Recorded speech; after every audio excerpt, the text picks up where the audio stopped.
phantoms and monsters. They exist among us, and sometimes they win. Even the devil was an angel once. The world has its own rules, and these rules are not human.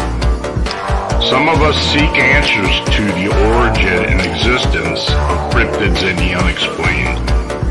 Join us as we venture beyond the known and accepted boundaries. Welcome to our nightmare. I think you're going to like it.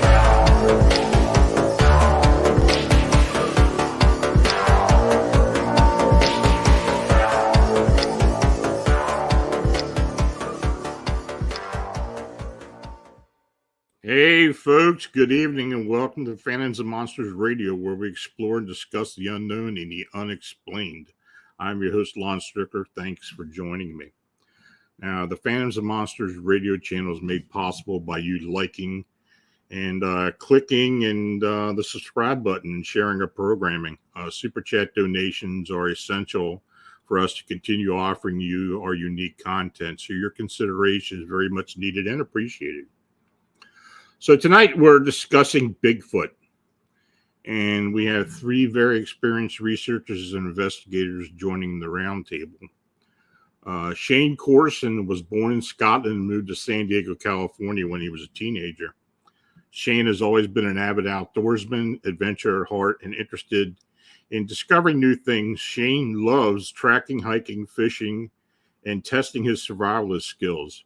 In 1997, he started doing field research on the subject of Bigfoot and spoke with eyewitnesses who had possible encounters primarily in the San Bernardino Mountains, Yosemite, and Northern California. Shane moved to Oregon in 2008 and continued his research in the Pacific Northwest. In 2011, his research became all too real to him when he had his own Bigfoot encounter. Shane's passion and methodology, along with his ambitions of furthering the research of Bigfoot, eventually led him to becoming the proud member of the Olympic Project. Now, Carter Buschardt has been an investigator with the BFRO for the last 13 years, originally from Texas and currently lives in Missouri. He has had nearly 100 reports published to the BFRO website and has interviewed nearly 400 witnesses and counting. He is an experienced outdoorsman and trained as an investigator for MUFON. He studied herpetology in college, longtime special interest in Sasquatch long-term habituation sites, burial research, infrasound, language, and stick structures. He is a true boots-on-the-ground researcher, investigator, and not a desktop warrior. He has met and visited the properties of nearly a half of the witnesses whose reports have been published. He monitors and visits several properties with ongoing habituation activity to this day. Carter's books are titled Sasquatch Evidence of the Enigma 1 and 2, and he is a member of the Phantoms and Monsters fortean research team. Ryan Cavalene is an award-winning independent filmmaker from the foothills of Pennsylvania. Ryan has been shooting independent films for over 20 years. He has been involved in all ends of filmmaking by producing, directing, writing, and editing. Along with filmmaking, Ryan has also years of experience as a treasure hunter, ghost investigator, Bigfoot researcher, and history buff. In 2018, Ryan started the Legend Hunters films to promote true research of forgotten folklore and legends through and out of the country. Along with the Legend Hunters film, Ryan is an active speaker at UFO, Bigfoot, and film conventions. His website is legendhuntersfilms.com. Ryan is also known for several films, including The Mountain Devil, which was made in 2017, Mountain Devil 2, The Search for Jan Clement in 2020. And he is also a member of the Phantoms and Monsters fortean research team. So, guys, thanks for coming on this evening. Glad to be here. Yep. Thanks for having us. So I guess the first question is going to be, and I'll start off with Shane. What is the allure of Bigfoot to you? I mean, why have you dedicated so much effort to investigating this being and other cryptids?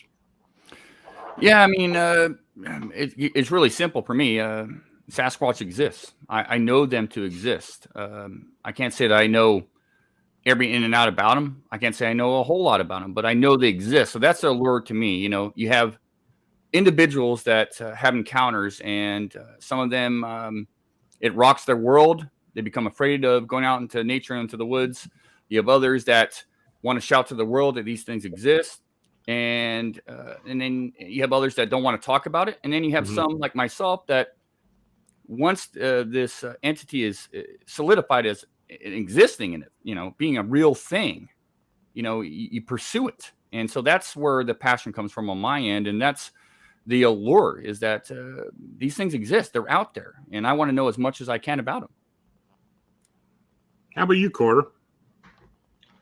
Well, I'll mirror what Shane said. I was leading expeditions, and I watched one vanish while I'm watching it on thermal. Just one step, two step, boom! It just flash a light. It was gone, and I'm sitting there.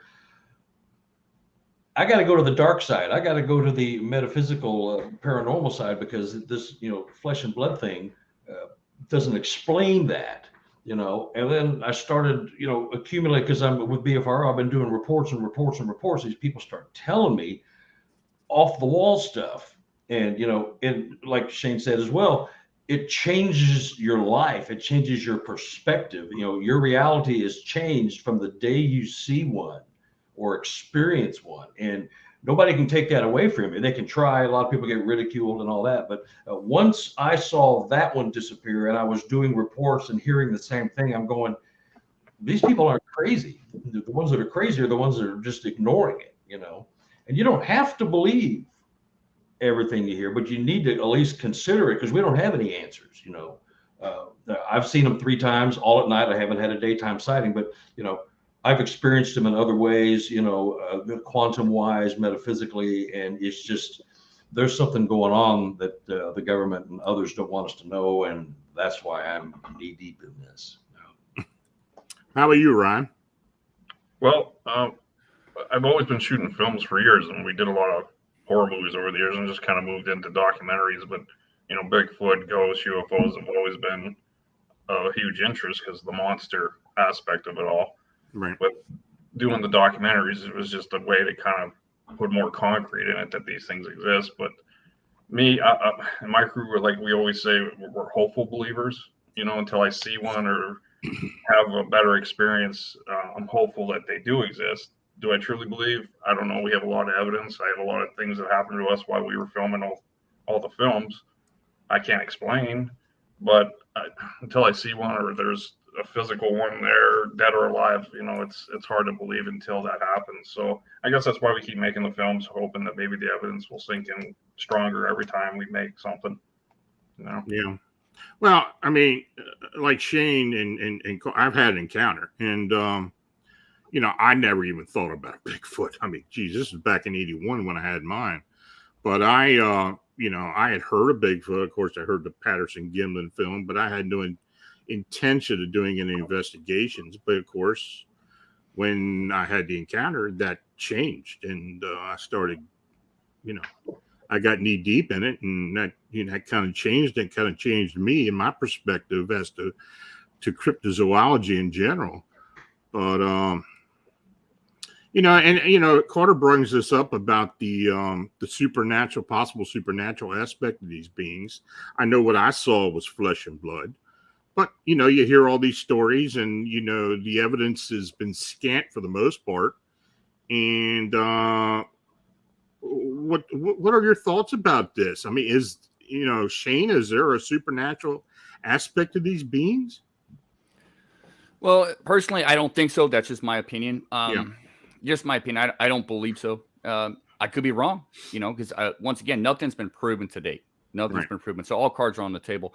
But if it walks like a duck, talks like a duck, and acts like a duck, and that's how I look at Sasquatch. Everything that in all my years of research and the people I've collaborated with, and I've collaborated with a lot of BFRO and the Link Project members, people from across the country. The absolute vast majority of them describe a flesh and blood creature. The vast majority of them. And a lot of the stuff that I've found over the years that's paired up, Sasquatch is paired with paranormal, I do question, because a lot of times, I'm not saying there's not something else going on, but, It's I don't see it intertwined with the Sasquatch. If Sasquatch is hunting animals, if it's possibly making nests, if it's leaving tracks and impressions and hair, if it's raiding trash cans, it's acting like a known flesh and blood creature. And all the audio we recorded over the years, the things we've got on therm, the things we've seen in person, both physical evidence and whatnot, points to a creature that's just very, very small in number, but very elusive. And so that's the angle that I come from, is that I just, to date, I'm not seeing anything that I could not explain as a physical creature. Everything points that direction. Yeah. And you, Carter, what do you think of that? And I know what you think about that. Yeah. Well, it's I began as flesh and blood. I mean, it didn't make sense that they could do or be anything other than that until I saw that one vanish. And that's not a camera malfunction. I wasn't high or drunk or anything. It was just like, what? And I've heard other things, and then the people are starting to tell me things that they wouldn't tell anybody. They've been sitting on for 10, 20, 30 years. I said, I can't tell this because I get ridiculed just telling you about the road crossing. And then they start telling, but they don't want, these people, they're just sincere. They don't want anything. They don't want any fame or fortune. They don't want their name out there. They're just telling you these stories, and you can tell some of them are deeply affected, and the only thing I can equate them possibly thinking they're seeing things is that PTSD, or the shock of actually seeing a flesh and blood creature that's not supposed to exist, is suddenly right in front of you, and you go into shock, and maybe you are thinking you saw it disappear or what have you. But there's so many people, they're not in shock, they're just telling me a story, and it vanished, it went behind a tree, went in a tree, it walked through my wall. You just walk through a wall in my house.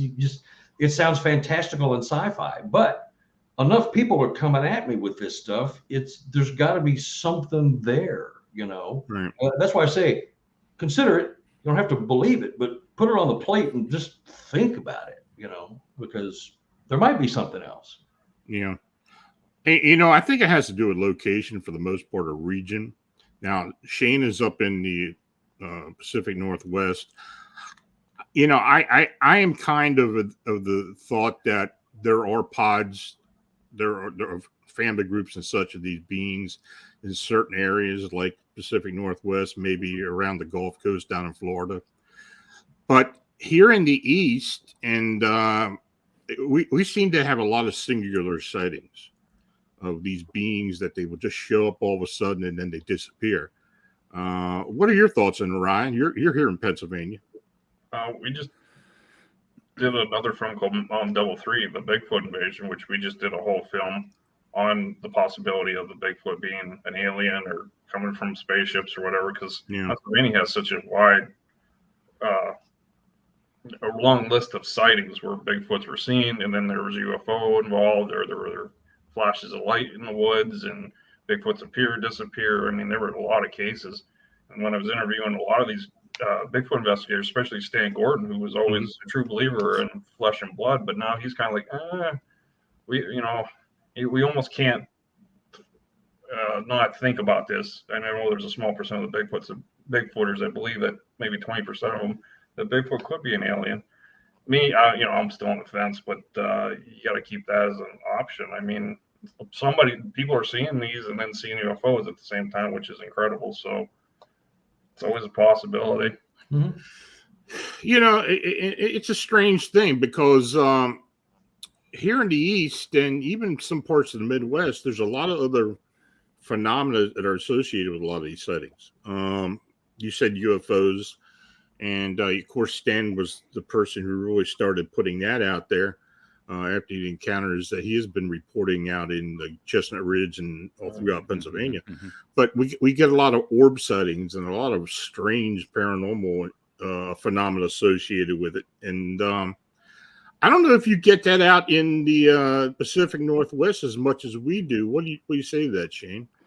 A lot of people do report seeing orbs. I haven't personally taken in maybe one or two reports. There have been We do get them fairly often up here. My question always is, you see an orb, why is that tied to Sasquatch? I'm not saying there's nothing to the orbs. I've never personally seen one. The one thing I thought was an orb, I ended up hiking way down this valley because it was this glowing blue thing, and I thought it was an orb with a group of people. It ended up being a mushroom, a firefox mushroom. Yeah, but it looked like an orb. It looked like it was moving, but it's 12 o'clock in the morning. You're out and you're walking around, and there's this blue thing glowing, and it ended up being a firefox mushroom. I think a lot of it can be explained. Not everything. I've got good friends that have seen some weird stuff that I know they're telling the truth, and I know they've done their due diligence. My question always is, there's a lot of weird stuff that happens out in the woods in these remote areas, and not even remote areas sometimes. But why does that? My question always is, why is that tying in with Sasquatch? Just because you're in the woods and because you're involved in this phenomena, or you're looking for something and you see that, and then you automatically put two and two together. Not that people haven't seen per se, I guess, both the Sasquatch and an orb or something like that. I know people have claimed that, but got to do your due diligence and try and get to the bottom of things, like I did with the firefox mushroom. If I had taken a photo of it or a video, it would have looked like an orb. But I went the extra step of figuring out what the heck this thing was, and it was a pain to get there. But when I got there, I realized we were just looking at a mushroom. So document everything and go the extra mile to figure out what it is if you're bold enough. I got a question here from James in the chat. What's the best Bigfoot video after Patty? I personally say the Freeman film. I find that interesting. I don't know. What do you say, Carter? Freeman. That would be Freeman. Yeah. Not to mention some of the things in my private collection I can't show. Right. But the Freeman, and I know a lot of people kind of poo-poo that. He's kind of 50-50 with folks, but he's just a good old down-home boy. I don't know if he's sophisticated enough to fake it, and no offense to his survivors and all that, but that's just really legit. And I've got the print here on my wall, which I don't think has dermal ridges, but some other prints do have dermal ridges. But I say the Freeman film is probably right behind Patty. What do you think, Ryan? I have to agree with you. Yeah, okay. Quick to the point. Sorry on that. That's all right. And you, Shane? Or we lose Shane? I guess we.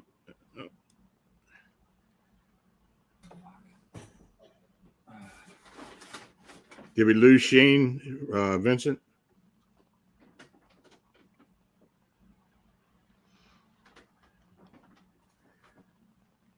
Okay. Well, we'll go on from there. So he comes back. Let me know if I got a question for Vincent. What's the most convincing evidence you've seen personally of Bigfoot?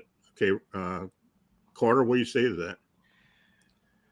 Well, the best evidence that I have seen was being gifted a certain number of rocks in a certain location that signified the number of people in my expedition party. And it appeared overnight.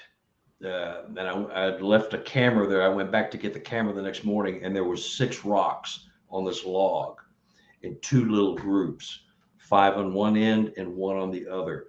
I was leading the expedition. There was 4 expedition goers. There was 4 rocks behind my rock, which is kind of a larger triangular rock.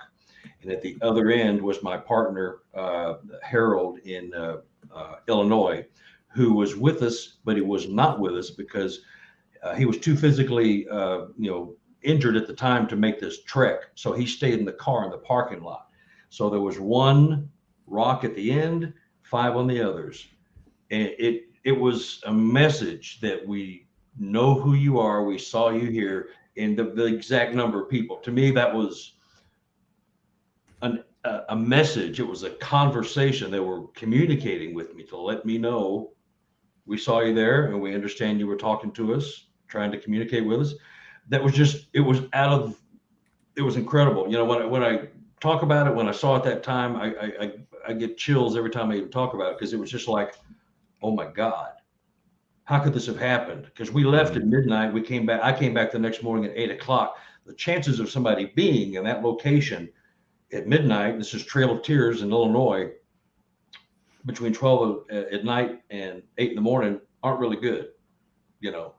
And how would they know to put 5 rocks? And it was just, I don't believe in coincidences. So that was my best evidence that I'm on the right track. Mm-hmm. That for me, it just hands down incredible. How about you, Ryan? What's the best evidence you've seen? Actually, when we were shooting Mountain Devil 1, this must have been 2010, 11, there's an area in Clearfield, Rockton area, where there was quite a few sightings for quite a while. Mm-hmm. So one evening, Dave Rupert and I decided, well, we're going to go out and just kind of see what we can hear or sound. We were way back in the woods, far from anybody or anything. There was a nice clearing. And about 2 or 3 in the morning, we started having rocks thrown at us. They weren't coming from the sky because we were out in the middle of a field. So you could hear them coming right through the trees, right at us. And you could hear something walking across the ledge of the mountain in front of us, and it stumbled, which was odd. I've never heard it, like something going and then stumbling. And then after that, it left. And previously in the night, we had wood knockings that weren't far away. And then about a few months later, Sean Forker and his guys were up in the same area, and they had experiences too. So yeah, we know all about Sean's experience up there. So that was the only night ever, like, hairs on the back of my neck were standing out. It was actually frightening because I turned to Dave. I said, "Do you have your gun?" He's like, "No, do you have yours?" Like, we didn't know. We were actually kind of like, "Wow, what is this? What's going on?" You know? Yeah, I don't think you guys ever figured out what that was, but it was. I know it's scared the bejesus out of Sean and his bunch. Well, Eric Ullman and his crew were up there quite right, and they had rocks thrown at them at different times. Interesting.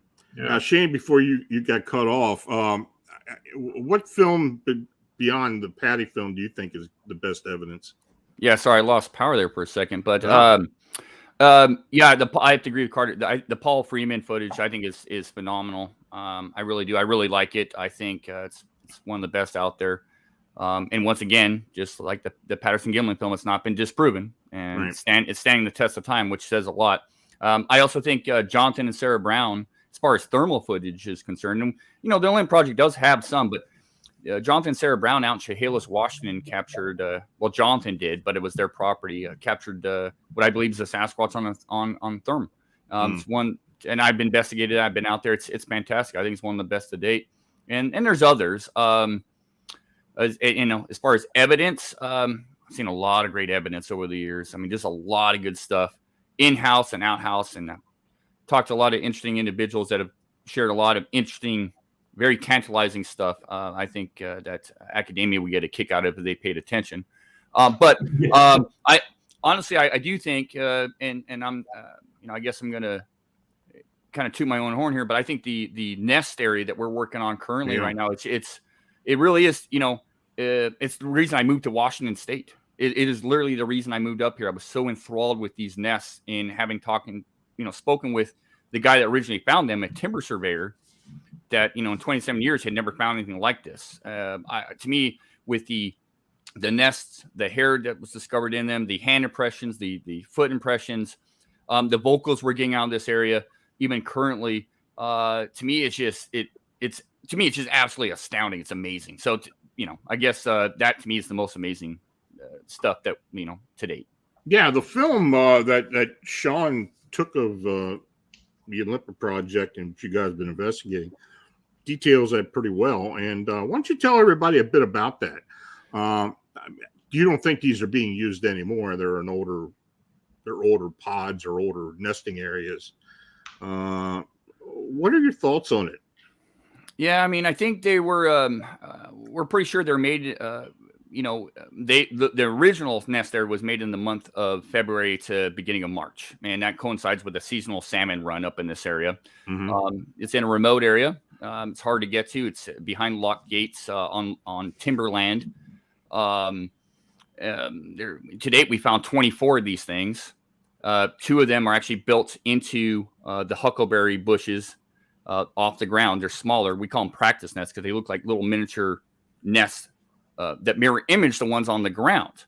and the nests range in size from about 3.5 feet to almost 8.5 feet. All for the most part are bathtub shaped. They're all made out of huckleberry boughs with bigger branches on the bottom, smaller branches on top. And Dr. Meldrum, when we brought him out a couple years ago, he knows that when we deconstructed one of these nests, noticed that some of the huckleberry boughs were pushed in the ground and the nest was formulated around it, kind of like a bed frame.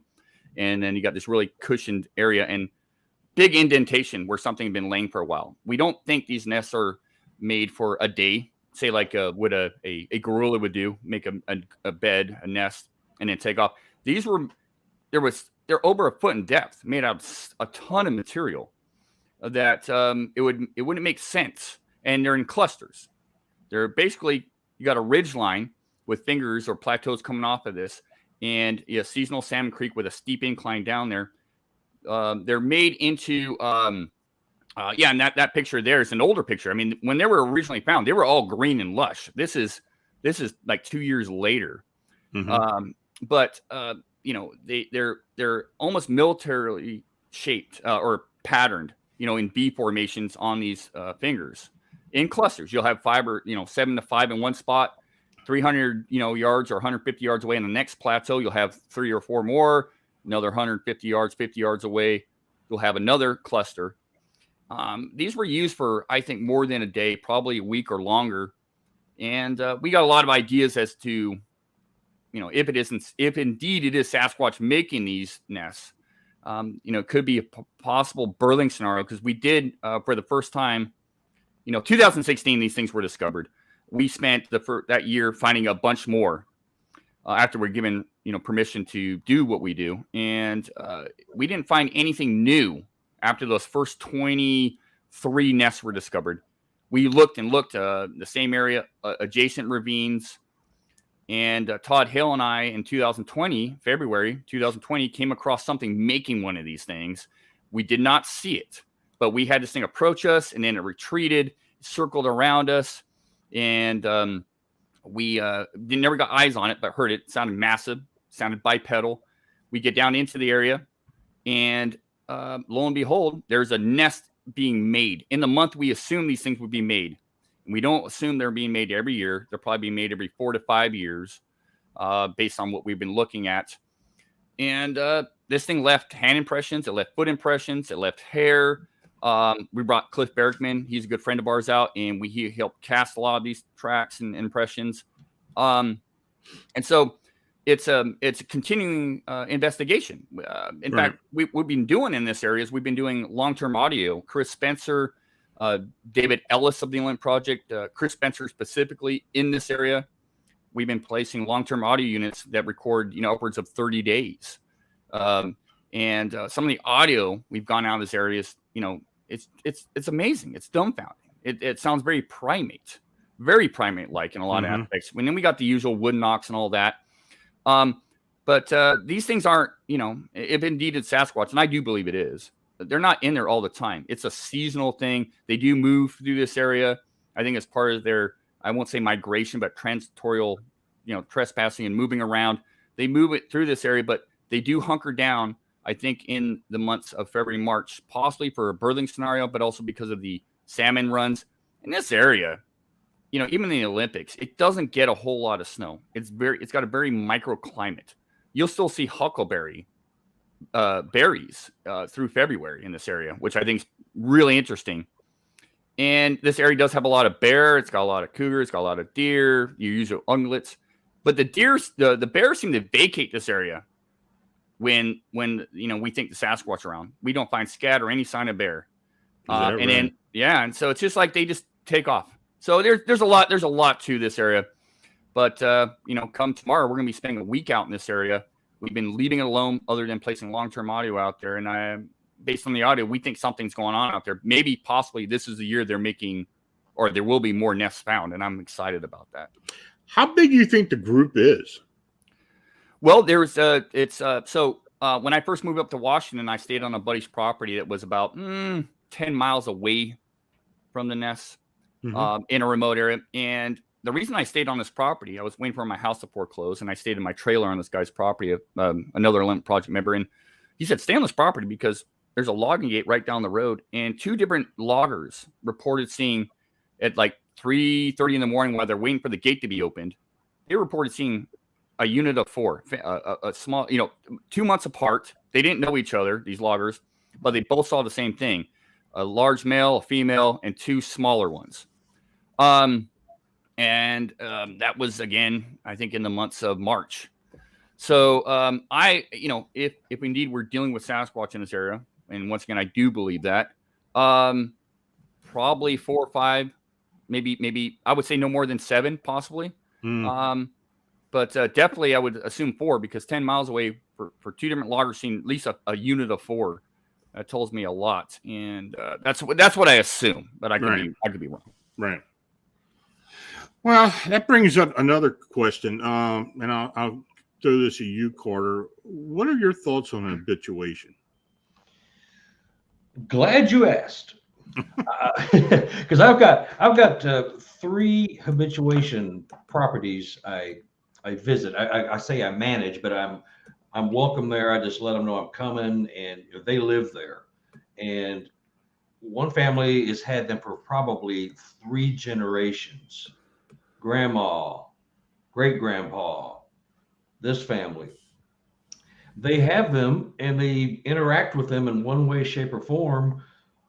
Once a week, once a month, they'll see them, they'll hear them. I've been there. I've sat on the porch and traded howls and clacks back and forth. I mean, that's a treat. But they've seen 2 groups of 3 or 4, as Shane had mentioned. And so, but they're different colors. So there's at least 2 families, one of 4 and one of 3, living on their property. They've seen them. One of them is kind of reddish, and the other is kind of a grayish, blackish, and they're friendly enough with them. They've shown them their babies. Right. One guy walks up, he walks about a quarter mile to his gate, gets his mail, and walks back in the morning, 7:30 every morning, like clockwork. He walks the dog up there. And as he gets toward the gate, the dog, which is a really highly trained attack dog, suddenly just cowers and whimpers and just gets quiet. And that's how he knows they're there. But they hear and see them often. They gift them, apples, bags of apples, oranges, leftovers, and things of that nature. I've got 3 families that do that. One of them, another one that's in southeast Missouri, they call the wife by the name her husband calls her, the little, sugar pie, a little lovey-dovey name. It's not sugar pie, but it's something similar to her name. But they don't leave. They're there full time because they've got the right food, they've got the right shelter, they got water, they got a place to hide. I mean, it's perfect. They've been dealing with them for 15, 20 years, this family. And then before they moved onto the property after the grandparents died, they heard the stories. And so they're continuing the relationship, so to speak. They're there. I mean, and the funny thing is that they forget to tell me. It's such a regular thing with them. And that's how, I haven't talked to you in a couple of weeks. What's been going on? Well, we went down, we got a new car, and I went down to Walmart today, and Bobby saw a Sasquatch this morning. Just matter of fact, I went to get a haircut, I saw a Sasquatch. It's not that big of a deal until people who don't believe or have never been to their property see something or hear something. What was that? Well, depending on their believability, they either tell them what it is or they will tell them something else just to change the subject. But there are ongoing habituation properties, and people are having these relationships a lot. And so it's a real deal. How about you, Ryan? Have you seen any evidence of that here in Pennsylvania? I hear stories a lot out of the Marionville area. Okay. Families up there, but they're seeing like the short Bigfoots. They call them the apple stealers, or I can't remember the name offhand. Abatwitch or whatever you call them. Yeah, like these short, small people. And the Indian, there's a lot of Indians that live up that way, and they have stories about the small Bigfoots that are still apples and what have you. But really, just up in the Marionville area. I mean, I'm sure people down by the Chestnut area probably have that occur more often. I just don't know of anything. Yeah, I mean, I live not far from there, and yeah, we have heard of a lot of possible habituation with the smaller albatwitch or these other beings, and I've had reports of people seeing them running around in fields and such. But yeah, the habituation overall, you don't hear a whole lot of it around here. How about you, Shane? Do you hear a lot of that up there in the Pacific Northwest? Rumors of it. I mean, not a whole lot. And no offense to anybody. Like, once again, I can't prove anything. I'm not a big fan of the habituation. Right. I've investigated people that have had them freaking around.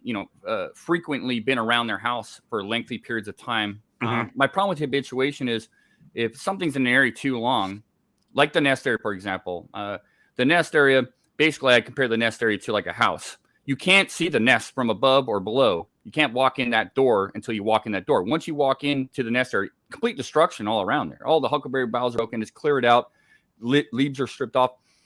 If you give up your cards, then you're going to be known. So if you hang out in an area too long, I don't care if you're a Sasquatch or a bear or a deer or a moose or whatever have you. If you're in an area too long, then you need food. You need all that stuff. You're going to leave a lot of impressions. Right. You're going to leave a lot of, you're going to be known to be in that area, and then you give up your cover. That's the issue I have. Not that Sasquatch doesn't frequent areas. I do believe that. I think they're curious and they frequent areas, but I'm not really, I don't know of anybody up here personally that claims to habituate anything or, it's Sasquatch. I have heard rumors. I'm not seeing any evidence of that. I think Sasquatch does what it does. And if one of the just real quick is, Donna, this lady we worked with for a while, she moved into a remote area. Well, not a remote area, but a house that was vacant for like 4 years. And for over a couple of years, she would see this thing. She would, it would yell, it would scare her dogs, her animals. It would throw stuff at their house, but it wasn't there for like months on end. It would come back and go. And sometimes it'd be months with nothing. And all of a sudden it's back. Single female living in her house. Her husband traveled around the country. But it had a fascination with her. And I think that mainly because her house had a bunch of windows and no blinds. And so it could watch her from the woods. It's TV. So I think they get curious and they'll hang out in an area. But to stay in one area and get all the substances, all the nutrients and all the, food and water you need, you're going to give yourself up at some point in time. So maybe there's some to it. I don't know. Well, I got another question here from Summer Nights and Neon Lights. How do the Bigfoot handle the cold weather and the climate? I mean, I guess just like any other animal. I mean, they seem to adjust somehow. What about it, Carter? Well, there's a lot of theory. And when I first got into this, I didn't really consider this to be valid, but caves, living in caves, they are temperature controlled. Here in Missouri, we have, storage that's all caves, and it's year round 74 degrees. I mean, winter, summer, it's temperate the whole time. Mm-hmm. So my only problem with them, living in caves would be if I was on the run, I'd want a way out. I'd want a back door, but they have watchers, and they, there's one that watches while everybody else is sleeping or eating, and they probably take turns. But I think if you're in the caves, and if you can control your body heat, you can just dig a hole. You can crawl under a log. You can get into a tight space and use your body heat to keep yourself warm in really extreme areas. But they would have to live in caves or have some type of control within their bodies where they could stay warm. Whether it's a mental thing or the body does some kind of transformation. I'm not talking about metaphysical stuff. I'm just talking about there's a chemical thing going on where they can control their heat. Like ducks with all their layers and their feathers and their down and stuff. They may have compacted hairs that keep them much warmer than we would anticipate. Yeah, Ryan, what do you think? I know here in Pennsylvania it gets pretty bad some places, and the winter, and they got to be using some type of shelter, wouldn't you think? Well, I have to agree with him. Most likely caves. We had a theory for a while that they move a lot like bears, especially the Chestnut Ridge and the mountain range. It goes all the way up to New York, all the way down below West Virginia.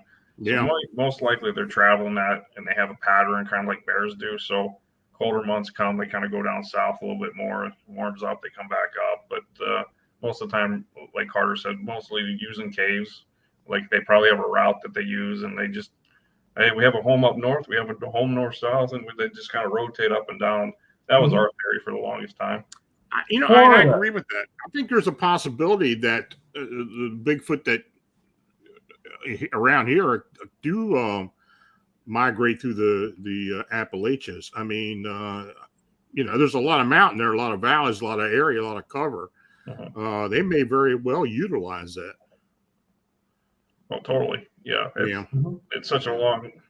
It's so huge. I mean, people don't realize. Well, they go all the way down to Georgia, up into Maine, of course, and we do get a lot of sightings along the ridge. I mean, along the Appalachian Trail and along the ridge line. So possibly.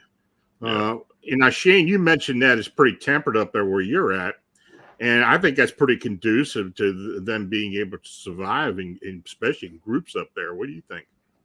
Yeah, I mean, you mentioned it earlier. I think, deer survive up here, wolves survive up here, black bears survive up here. Black bears are semi-hibernators. They're not true hibernators. Right. They'll wake up and, So all these animals do it, and I think they're more transitory. So if you look at, like, the elk populations up here, you know where to find them at certain times of the year. They'll go up and down these mountains. They go down to the valley and then go up, depending on the snow line. And it's not so much a migration. It's just transitory, elevational transitory movement. I think Sasquatch does that. We don't have a whole lot of caves out here, but in some of these areas we do get a ton. Up in the Olympics, they do get a lot of snow, but you just move. You just move. The elk do it, the bear do it, all the animals do it. So they just move down in elevation, and that's why if you look at numbers for sightings, you get a lot of sightings in the winter at lower elevations. Around homesteads where people are, because people are not up on these mountains being trapped by snow. They're down lower. Well, that's where you're going to have your Sasquatch sightings and your bear sightings and your elk sightings, because there's less snow down there in the valleys. And then you get up high and there's a ton of snow. So I think it's a transitory thing. And I think the Sasquatch, I mean, they are hairy. I think they're well made to live out in these areas, and they can, move around and, find a stump or build a nest or, find these warm pockets or, up in the Olympics too, you're surrounded by the coast, so you can go into these little microclimate areas with tons of food, and survive and thrive there and stay warm. So it's, I don't think there's a whole lot to it. I think they're just, they're made for their environment, and they're geniuses in their environment, just like every other animal that's out there now that survives. Did you have something to add, Carter? No, the only thing I can think of is abandoned buildings. Yeah. There's we got a lot of that here. Abandoned buildings, farm, sheds, hay sheds that are just out in the middle of nowhere. Nobody goes there, they stash the hay and they go back and take a bale or two, and then they're gone. Awfully wonderful insulation. And the only other thing that I would come up with, other than the cave systems and abandoned buildings, is if they have a way, as this is going to get into the paranormal aspect, but if they have a way to meditate and lower their body temperature or raise it, as many of the monks and Tibetans can do, that might be a possibility. But Shane had mentioned, I mentioned it, how many layers of hair do they really have? Right. And what if you got 3 or 4, you got a couple of coats of down, and then you've got a couple of coats of hair. You could be in 0 degrees and break a sweat. Yeah. So, and this goes to Shane. Bernadette asked, could those nests be where they raise their young or use them to have young? And I think you mentioned that. You think they're birthing sites? Possibly they're birthing or some sort of nursery scenario, but not for. We're not talking like they're using these things for months on end. There's a spell of time, and I guarantee it's no longer than February through March, so no longer than 2 months. But I would assume probably a week to a month tops in this area. That's where I lean based on the number of nests and the size of nests, and also based on those bush nests. And the reason those bush nests, the ones we call the practice nests, they're like a mirror image of what's on the ground, but they're built 3 or 4 feet into the huckleberry bushes. The reason those are so fascinating, there are 2 of them we found, and 2 on the same ridge line, but in 2 different nest sites. The interesting thing is Derek Randalls had done a lot of research on this after he got to visit the area and was led out there by this timber surveyor and a couple of DNR, the Department of Natural Resources, and the owner of this property. When he saw that bush nest, he did a lot of research on it. And, well, it's gorillas. That's how they teach their young to build nests. They practice nests, and the little ones will do that. And it's a mirror image, but it won't hold any weight. It was just almost like a practice nest. And so that tells me you got big ones and you got little ones. And so it's some sort of family unit, I would suspect. And that they're there for a reason, probably because of a birthing scenario or a nursery scenario for a spell of time, and also because of the nutrients, the amount of food in that area at that time of year, and the microclimate is phenomenal. So yeah. We had the same thing at Clearfield, right near the power lines. They were like, I don't want to say teepees, but you could tell something took sticks and they were intertwined. And something was large enough to keep something out of the rain, basically. A couple of weeks later, we went back up and they were gone. Like they erased where they were. It was very odd, because we're like, we know we're in the right spot. Where are these? And they were gone. Very odd. Yeah. James asks, is it possible that some Bigfoot hibernate like bears?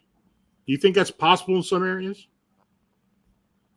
I don't. I don't. Here in Missouri, they're seen in the winter, spring, whatever. I don't think they have that, and I don't know. I'm not scientifically inclined, but I don't know how they would have that hibernation system in them.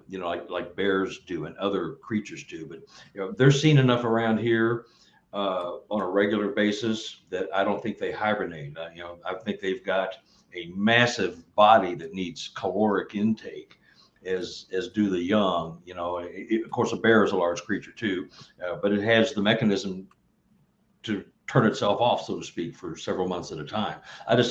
I don't see that here. Nobody else really sees it here because they're seen a lot, on a regular basis. So I don't believe it one way or the other as far as hibernation for them. I don't think so.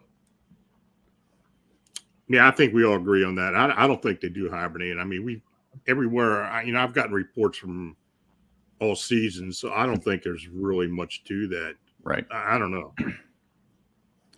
So I got another question from Forrest. Do you guys know the one thing that will drive Sasquatch crazy as to something to eat or come for every time? I don't know. What seems? Let me ask Shane. What do you believe they're what they like to eat the most? I mean, I'm quite sure it's different areas, but how about up in your area? Yeah, of course. I can't speak for around the country. I mean, up here, if you just look at the Native American aspect of this, the stories. I mean, the natives talking about them hanging salmon up, and the salmon, here comes the Sasquatch, takes the salmon. So they, and I do believe there's a big part of that up here in the Pacific Northwest. Obviously, the rest of the country doesn't have, some parts do, but a lot of places don't have salmon or steelhead. They have trout and stuff like that. But up here, all the way up to British Columbia, there's reports of Sasquatch stealing, hundreds of years ago, Native Americans' catches of salmon and steelhead. I think that plays a huge role. I mean, look at the brown bear and the grizzly. That's what they eat. I do believe, again, huckleberry. And once again, you have different types of huckleberry all around the nation.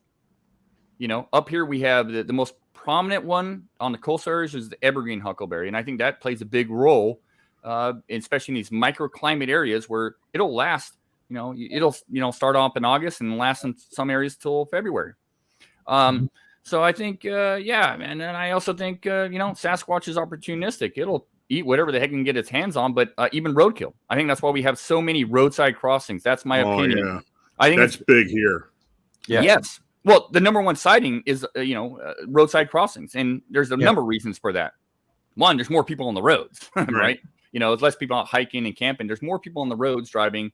And so, of course, you're going to have more roadside crossings. But I really do believe that Sasquatch is opportunistic and will I got lots of reports of Sasquatch picking up a deer on the side of the road, or when I did a cross-country trip all the way to Tennessee, I looked at the roads and I saw tons of roadkill. You name it, raccoons and deer and armadillos and you name it. And I thought, man, what a smorgasbord of easy food sources.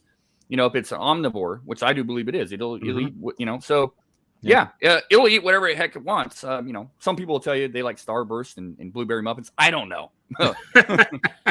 You know, here where I'm at, I'm in South Central Pennsylvania. I'm near Gettysburg. And if you go west of Gettysburg about 15 miles, you get up into Michaud State Forest. And Michaud's pretty well known for Bigfoot activity. But most of the sightings I get along Route 30 that goes right through Michaud are people seeing Bigfoot coming out onto the shoulders or onto the roads and picking up dead deer. Yeah. They do it a lot. And I think most of the sightings I get are from people seeing them taking roadkill. Mm-hmm. They are opportunistic and absolutely. As far as regular food, I mean, other than them hunting, and I think they do hunt game. I think especially here in PA, but I seems to think they eat a lot of nuts and a lot of wild nuts, hickories and such in this area. I don't know. What do you think, Carter? Well, he referred to something in his question about having to get a federal permit. So I wonder if he was getting under some kind of pheromone chips or some kind of something that is federally controlled, because he mentioned that you have to have a federal permit, unless that was in the form of a question. You have to have a federal license to get your hands on this nasty stuff. Well, you know, I think a pheromone chip would be pretty nasty, you know, but I've got a lot I have smelled those things. They are pretty bad. Well, that might be he was referring to, you know. But, you know, they love human food, pies, apples, oranges, you know. We know they like jerky, you know. So they're out there. I mean, they love human food. That's one of the problems with habituation is when you start feeding them and then you pull back, they get irritated because they want that food. They want that apple pie. They want them chicken leftovers, the fried gizzards. They want the stuff that they can't get. You know, and so when you do habituate them to a regular feeding pattern and you decide you don't want to do it anymore, they get a little tested, you know. I think they're just like, you know, like a bear would be. I mean, if you're gifting, that's why I'm asking about gifting being possible dangerous. You know, if you start gifting them food that they expect, who's to say they're not going to cause issues? I don't know. What do you think about that, Ryan? I've heard people gifting and like it becomes a problem. Yeah. Like then they don't go away like a dog. I don't like they expect it and then makes them lazy, I guess. I don't know. But I've noticed that when we had any sightings, like a Bigfoot or a sighting, the Bigfoot wasn't far from any water or like a reservoir or a lake of some sort. So obviously it's always a food source that they're always looking for. So don't feed them. Let them go off to the lake and eat, you know?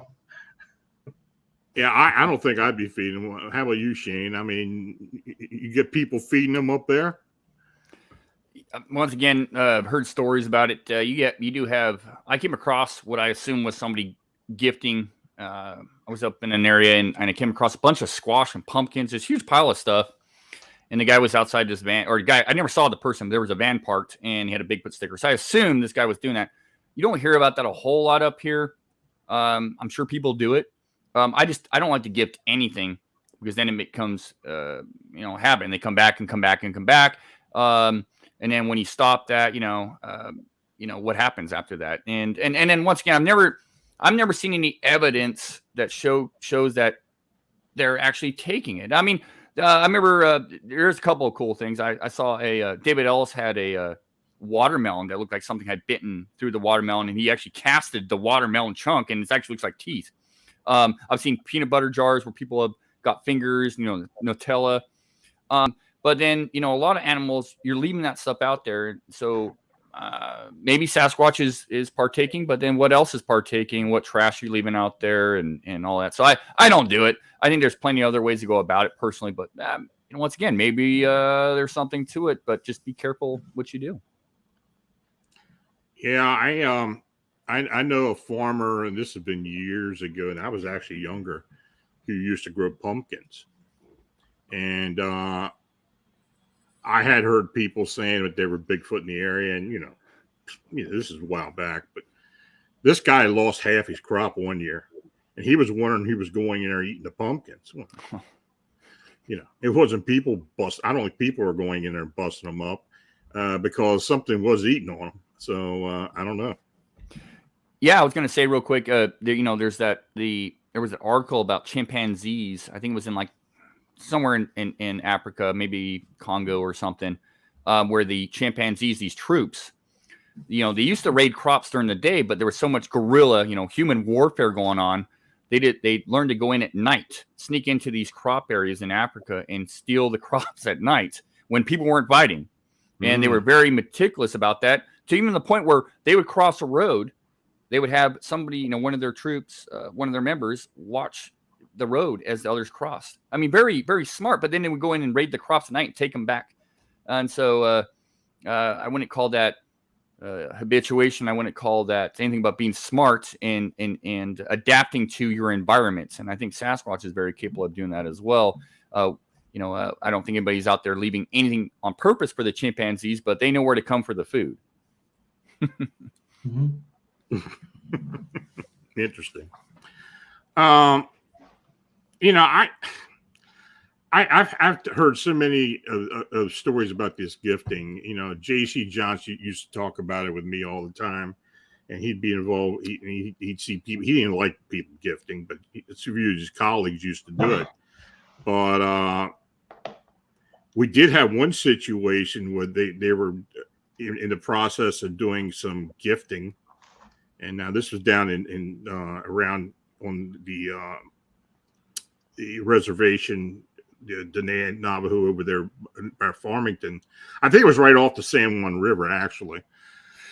But one time they received, and we checked it and we had it looked at, it was an Anastasia agate, carved agate, Anastasia agate.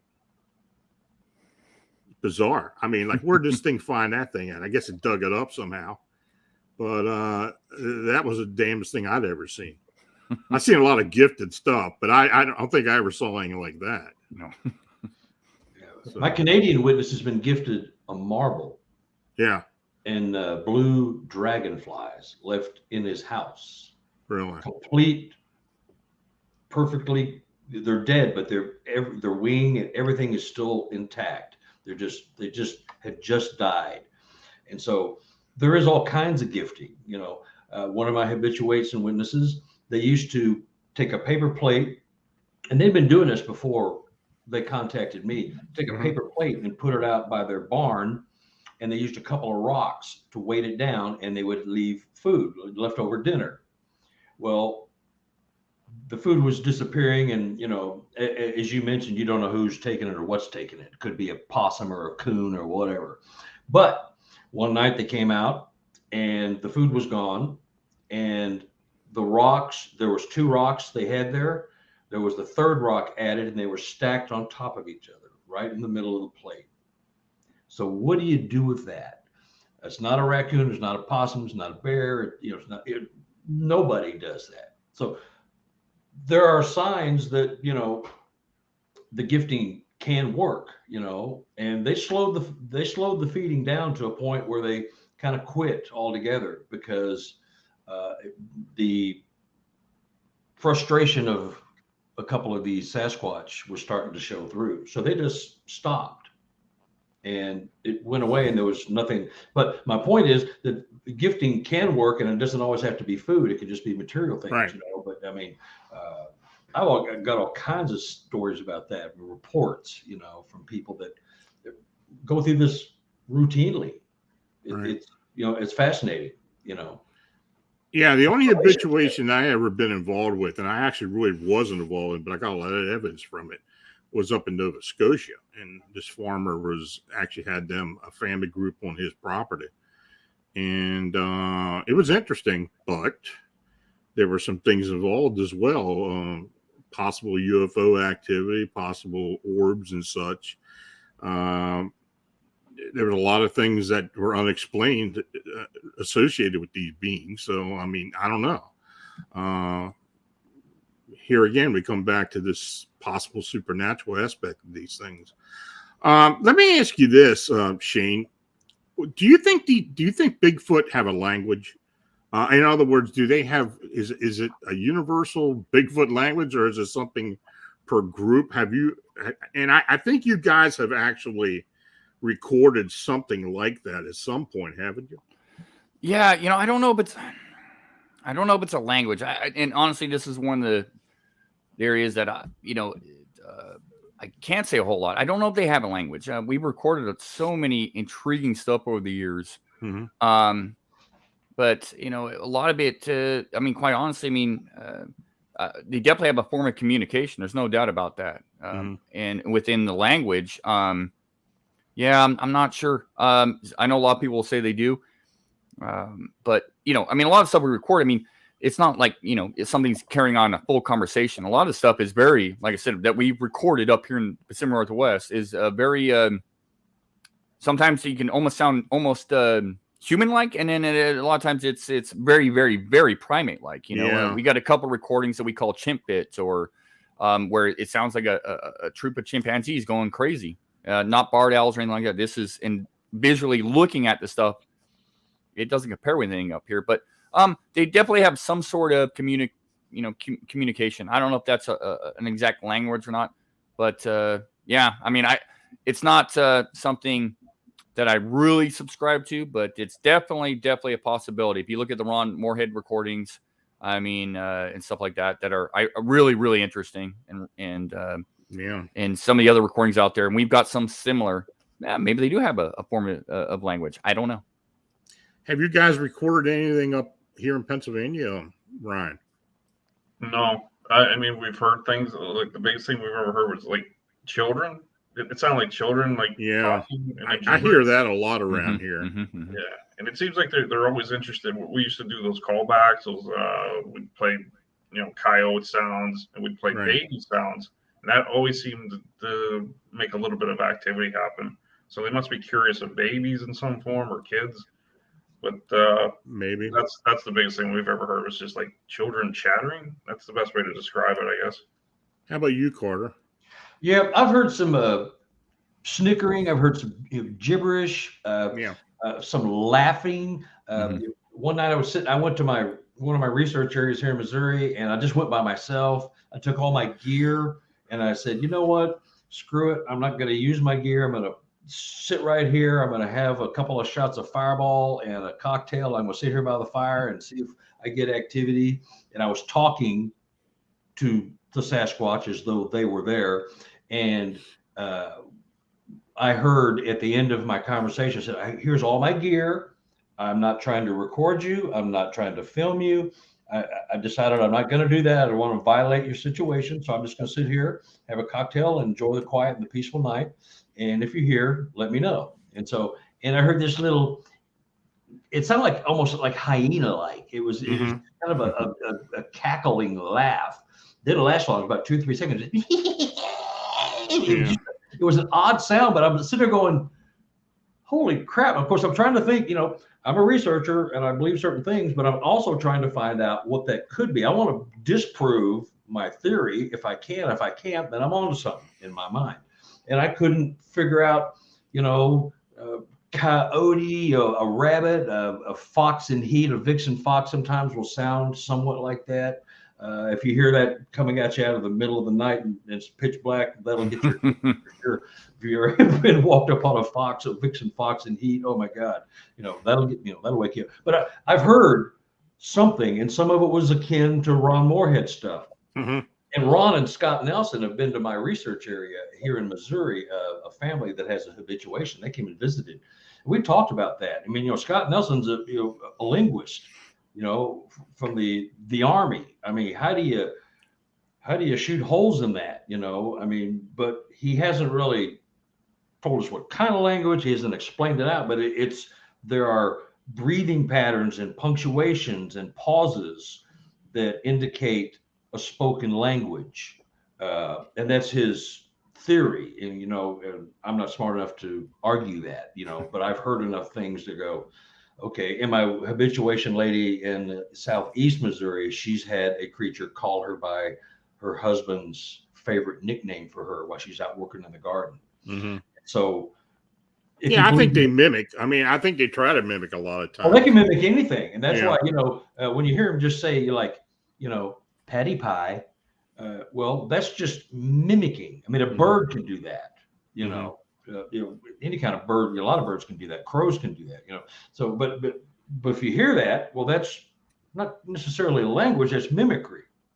But when you hear a run-on sentence with pauses and stops and inflection, and you go, that doesn't sound like a dog barking or a chimp or gorilla screaming. That sounds like a language. But none of us sitting here can define that. Well, we don't know, right. But it sure sounds a lot more like a language than it does like just a primal scream. It's an interesting question, and it's something I've always thought about, because when I had my encounter in 81, I'm standing looking at this thing. It's about 40 foot in front of me, huge male, and it's clicking at me. Now, I don't know if it was gnashing its teeth or it was like a nervous thing or whatever it was, and that's the drawing I had made of it. But this thing emitted a clicking sound. I've only ever heard a few other people tell me that they've heard that sound, but I don't know if it was communication or some type of nervous thing they did when they saw something they weren't familiar with. I don't know, but it distinctly clicked at me. Yeah, there are African tribes that use clicking in their language. They'll be talking whatever in their language, and you can hear that it's words, but they'll stop and use clicking sounds. Mm-hmm. I don't remember the name of the tribe, but that is a speech pattern. Right. Yep. What do you think, Shane? Yeah, I mean, the clicking thing's interesting. I mean, and here's the thing too: is you actually saw this figure and it was making a noise. If you heard that in the woods, you go, well, what the heck is that? But you Absolutely. don't compare the two. How many people have heard stuff like that and not known what was making that noise? Clicking, whistles, whoops. I mean, all that stuff. I think the majority of us here have either heard it or recorded it. Definitely a form of some sort of communication of some sorts. But then, Dave, what is that? Who knows? The interesting thing about the mimicry. And it's very interesting.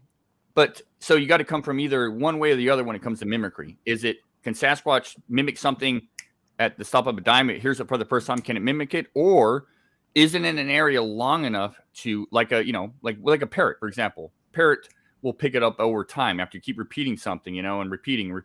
It'll pick it up. The Sasquatch, this comes to my thought process, like with some of these long-term witnesses, like Donna up here in Washington, where this Sasquatch seemed to be around that house quite frequently.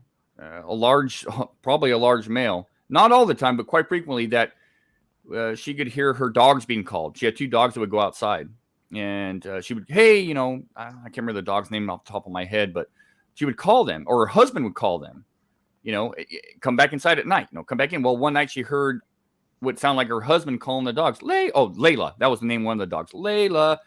She heard that. Her husband wasn't home, but somebody was calling the dogs. But did that Sasquatch, if it was, did it learn that over time, or did it learn it at the stop of a dime? I mean, just heard it one day and decided to do that. I think when something's in an area long enough, I think Sasquatch are very capable of mimicry. But I personally think they need to be in an area long enough to hear that over and over again and then mimic it, and then mimic and mimic, and then they almost perfect it. And I think that speaks to their intelligence and just their it's actually kind of freaky. Yeah.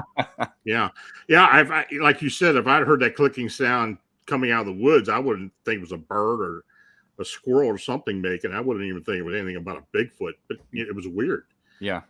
So I just got a question here from Forrest, and it kind of goes along the lines of a story that I have, a personal story, and something I heard from a team member just the other day. He said the leftover mash from any major beer producing company factory is a product that the Sasquatch go crazy for. Well, this team member was telling me that she had heard something related to corn mash with stills. And it's funny when she said that to me, because my uncle, and he's no longer with us, so I won't get him in trouble. But they used to live up near Roan Mountain in North Carolina, and he had a still. And I remember when we went down there one time when I was younger, he was mentioning to my grandfather about the wild man busting his still up when he was cooking, and they were taking the mash, the corn mash. So I just thought that was funny when she mentioned it. Then I hear about beer and grain, and I'm thinking, that's unusual. I guess they would like it, but I don't know. Have you heard anything like that? Any of you like that before? No, but I can imagine that, certain fruits, certain trees at a certain time of year, when they, reach a certain stage of decomposition, they could have medicinal or intoxicating properties. Maybe. My witness in Canada, this guy, at a certain time of year, I think it was the aspen tree, the indigenous people up there and others know of when they get to a certain stage of decomposition, you can take big chunks of the rotting bark and just the tree itself and put it in your mouth and chew it up. And it's got medicinal purposes to keep you healthy, and it has intoxicating purposes if you drink it, if you chew on it a little earlier or a little later than you're supposed to. So I can imagine that's happening naturally. Of course, that's not something we'll ever be a party to. Yeah. I think. It's an awesome fantasy. There's another aspect about the Bigfoot phenomena that has interested me is how do they dispose of bodies, burial and such. And I think Charter and I talked a bit about this earlier. I know he looks into that with his research, but we're investigating some sightings and some old research out at the Shawnee National Forest in Southern Illinois. And the gentleman who has talked to myself and Vincent mentioned that he observed Bigfoot burying their dead by pulling them down and clearing out and putting bodies underneath trees and putting it back down and covering it up. Have you ever heard of anything like that? I have, yeah, several times. And Autumn Williams has that in one of her books, I think. The guy she had in Florida, and there's a place here in Missouri. Oh, the Enoch book. Yeah, huh? Enoch. Yeah, Enoch. Yeah. And there's a story here. Dora. There's a town called Dora, and the woman was named after the town. Her name was Dora. I can't remember her last name, but anyway, she was routinely taken out of her bedroom at night, taken across the street to some caves, and played with Sasquatch children. One night, the mother was in there, and she was sobbing or very sad, and she clawed the dirt and buried her newborn that had died, and she was holding it and trying to nurse it. And she put it in the ground and buried it and patted it back down. And I've been trying to find where this cave is for so long. It's never going to happen. Yeah. But Dora Bradley, that's it. If you look up Dora Bradley, the story, Tom Powell has a really great version of that story. He told us, he's the one who told the story where I read it, and it's a great story. But she had regular routine interactions with these creatures. She watched the mother bury her stillborn baby in this cave where they used to play. I mean, it's awesome stuff, and she watched it, and she's been interviewed before, because a lot of people don't buy that, but there's too many stories of that, yanking a tree out of the ground and putting a baby in there and then putting the tree back down and patting it down like it never happened, and I've heard a lot of stories about that, being able to pull up trees and brush to get to the roots and the succulents underneath, and then putting it back down without damaging the roots whatsoever, because they know how to do it. So yeah, burial. I think they probably do bury their dead. Yeah, I think they probably do. I've heard stories, but the only stories I've ever heard about a young, a dead infant or a dead juvenile being buried. Somebody told me about them actually mourning a juvenile that was put into a hollow stump and covered up with moss and such, and Mm-hmm. I mean, I don't know. I've heard of a lot of different things. Have you heard anything like this, Ryan? I've heard of it. I don't know much about it. Like everyone asks why we never find Bigfoot bodies. Well, do they know how big the Alleghenies are? Yeah, well, they are. I mean, yeah. I mean, within a few weeks, the body's decomposed pretty well, or it's drug apart by whatever other animals in the area. So, yeah, it doesn't last long around here, especially 7 to 10 days, the body's gone. You ever watch that show, The Body Farm? Yeah. They put out different, human, Yep. cadavers that have been donated, and large animals, cattle, horse, whatever, and they just sit there and let it rot and watch it. And 5 to 7 days, 7 to 10, it's gone. The botflies get in and lay eggs, and the raccoons and possums like to chew on the marrow, the bones, and I mean, once it's disintegrated, it goes to the four corners. It's gone. Nature is very efficient. Oh yeah, and if you're lions, tigers, elephants, they go somewhere if they're ill, and either they die or get better. But they hide themselves because they can't walk or move around and hunt. So sometimes they die when they're hidden and they're already buried. And so you're never going to find them. Shane, what do you think about burials? Could happen. The problem with, I used to be a licensed arborist, and I used to work for a tree transplant company. And up here in the Pacific Northwest, there's so much timbering going on. If Sasquatch was, you got a 8-foot male that dies, and you bury him underneath the tree, and you pull that tree up and put it down, the tree's going to probably fall over with the wind, the snowfall, and all. It's hard for me to see that, having transplanted many trees and seeing the amount of timbering that goes on up in these areas. And we can get into conspiracies and all that, but I think there'd be more bodies turning up. Do they bury their dead? Quite possibly. Who knows? If Sasquatch is small in number, which I believe, I don't think there's. I think they do quite well in small numbers. Like a lot. I mean, there's known gorilla populations that do well. Cross River gorilla, for example, do well in small numbers. You could. It'd be like winning the lottery, finding a moving needle in a haystack to find a body that will. And there's not many people out there looking for bones, let alone that can recognize a bone, unless you got a skull right in front of you, of course. Right. So I think, like most animals, cats, dogs, sometimes when they go to die, they don't want to be eaten alive, and they want to go to the deepest, darkest place, and they just disappear. I think Sasquatch does a lot of that. I think they just go to the deepest, darkest place. But do they bury their dead? Do they eat their dead? I don't know. Once again, it's an interesting conversation, but I think the tree thing up here, I think there would be more bodies found, but these trees wouldn't be able to stand. You would need a big tree, and then you'd have to secure that tree again, and it would probably fall over time, and then the body would be exposed. Well, I'm going to go around with each of you and give me a comment, any other comments you have about the Bigfoot phenomenon you think is important to point out. I'll start off with Carter. Well, they're thinking, sentient, sapient beings. I don't even call them a creature. I think they're a lot smarter than we give them credit for. They could be a lot smarter than we are. We have progressed ourselves out of the ability to live off the land like they do. We have cars, computers, jets, blah blah blah. Phones.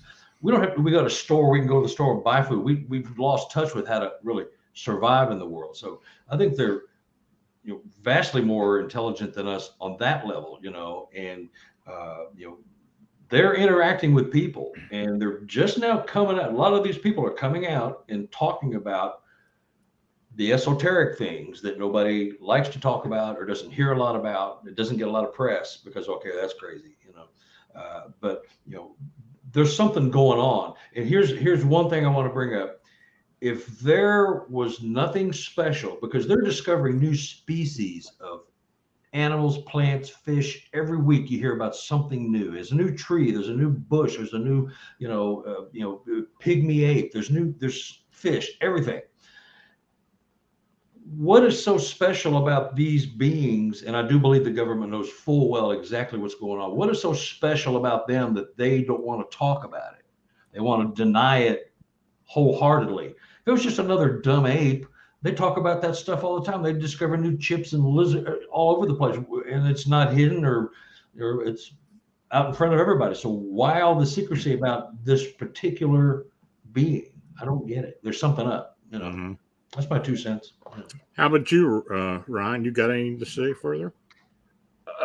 I truly believe there's something out there, just from all the evidence from filming, interviewing people that are so true and believe what they saw. You can tell a person who's making up a story and who really saw something. So I truly believe there's something out there. We've gotten great evidence, even through just my own experiences. But I'm a hopeful believer. So until I see one or experience it firsthand, I'm hopeful that these creatures are out there, and until I see one or there's a real one, dead one, I mean, I just have to wait till that happens. Yeah. How about you, Shane? I'm just excited about the future. I'm seeing not just within the Olympic project I work with, but other groups and individuals working on some amazing things that are, I think, down the road here. I'm such an optimist on this because, a lot of people say, oh, we've been at this for 50 years or 60. And to me, that's minuscule amount of time for this subject matter, for something that people claim to understand. Sasquatch, they're legit. They're out there. They're real. What are they? I can't tell you. I can't. I got my ideas, my own hypothesis, and I could be wrong, and I'm cool with that. But they are a real thing. They're a real entity. They're out there. And so I'm really enthused because working with groups like with Amy Boo, she's been a part of this before, and Project Zoobook, talking to young academics and other individuals that are actually I say they're in the Sasquatch closet. They're not ready to come out of that closet and say, oh yeah, we're interested in the subject matter, but they're asking questions. They're providing feedback. To me, that's profound, and that's something that John Bindernagel, the late great John Bindernagel, wanted. He wanted to make the subject matter less taboo, and I think all of us can agree with that. We would love this subject matter, no matter where you come from, to be less taboo, and that's something John Bindernagel always wanted, and that's kind of my mantra.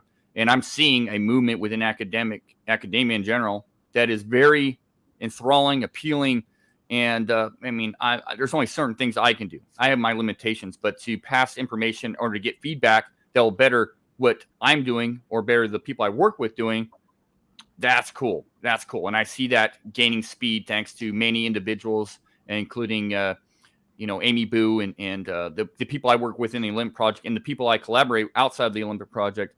Too many people get dismayed with this topic and cryptids in general and a lot of stuff. But, as soon as you go down that road, then if you're not having fun at it, get out. But yeah, just get out. Yeah, I don't think I'd be doing this if I didn't enjoy it. Right. I've been doing it too long. Don't ruin it for everybody else. But here's one thing I want to say. Just this four of us,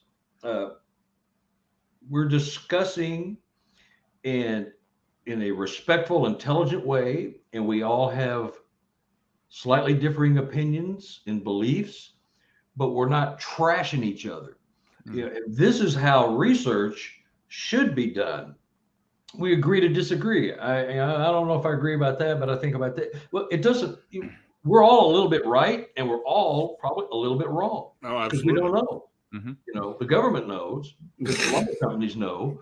The paper companies know, but we don't know. Yeah. So, but this is how an intelligent discourse should be held.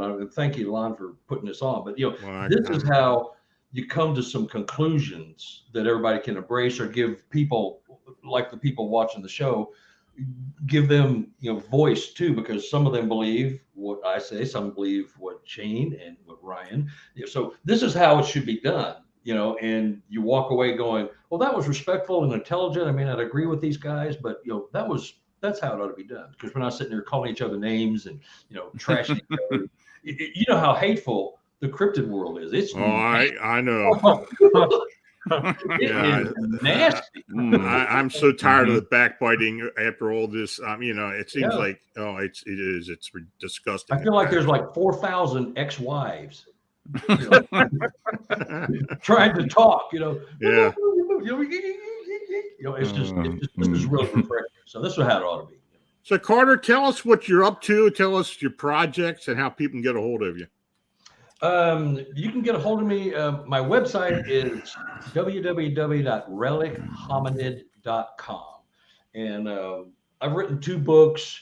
I started one just because I had all this material from BFRO reports, And then I started hearing the really esoteric quantum bizarre stuff, and Ron Moore even contributed to my first book. So I mean, we're kind of on the same page, but that I may be working on a second book. I don't know. I've been invited to a habituation site east of me here that a guy has caves on his property, and he thinks that they're living there because they block the cave at certain times with giant boulders and stuff. So I'm working the habituation stuff right now because this is fascinating, Mm-hmm. So that's kind of what I'm doing. And the two books. So these are them. There's one, and there's the other. Good books, well researched, if I do say so myself. There's no fiction in the books. These are what people tell me. Some people I've talked to, yeah, they're maybe full of crap, but they're not in the books. I blow them off. I can tell when we all know when we're getting yanked. Right? Mm-hmm. You can tell when somebody's yanking your chain. So much as I like to put some of these in there, I can't because you're full of crap, dude. I'll move on to the next person. So anyway, that's me. You can get a hold of me, buy a book, or if you got a report that nobody else will listen to or talk to, I'm listening. I'm not going to laugh or scoff. I want your data. How about you, Ron? We're always filming something. We just finished a Bigfoot film called Mountain Devil 3, which all our films are at www.legendhunterfilms.com, or you can get them on Amazon. We always have a couple projects going, and currently I'm really concentrating on a lot of this missing people that come up in these state parks. That just fascinates me to the highest degree. Mm-hmm. The 411 books are amazing, and I just would really like to dive into that more in the Pennsylvania area. It's great stuff, and is Bigfoot or not a Bigfoot, I don't know, but that's probably a couple projects down the line because we jump around from treasure hunting to Bigfoot to a couple different things. So I don't want all our films to be Bigfoot. It gets redundant and old to me. Like being the dead horse. I got to do something else for a little bit, and then we'll come back to it in a different angle. So. Well, I also want to mention that Carter and Ryan are part of the Phantoms of Monsters fortean research team, and we're glad to have them. We've got a pretty good bunch, and we looked into a lot of different things. So you guys are a big part of the team, and I appreciate you coming on tonight. Shane, tell us a bit about what's going on with you. Yeah, just do it. Same old. Come tomorrow, we're gonna be doing a week-long camp out in the Nest area. We got a bunch of different projects planned for this year, some exciting ones. Other than that, you can find me at limbproject.com. Also, you can find me on Instagram and Facebook, all those social media sites, Twitter, whatever have you. And I do a podcast called Monster X Radio. Been doing that since about 2013. Haven't put anything out lately, but the show's going to pick back up again here. We'll have a lot of great content. I do have some speaking engagements coming up around the state of Washington and Oregon, maybe one or two outside of the state or outside of those states. We'll see. But yeah, feel free to reach out to me. Lon, it's been a pleasure having me on. Carter and Ryan, been a pleasure listening to you guys and chatting with you guys. And Vincent, thank you for all your work in the background there. Well, guys, I appreciate you coming on. Absolutely. Great to meet you, Shane, and you, Ryan, and Carter. I know you. Yeah. So you guys take it easy. Have a great weekend, and I hope we can talk soon. Great. All right, Thank guys. you. Thank you. Care. Bye-bye. Now, if you have an unexplained encounter or sighting, feel free to contact me directly at Lon Strickler at phantomsofmonsters.com or through the Phantoms of Monsters blog site. Also, if you would like your encounter or sighting read on the personal report show, please forward to my email. I want to again thank Shane, Carter, and Ryan for joining me this evening.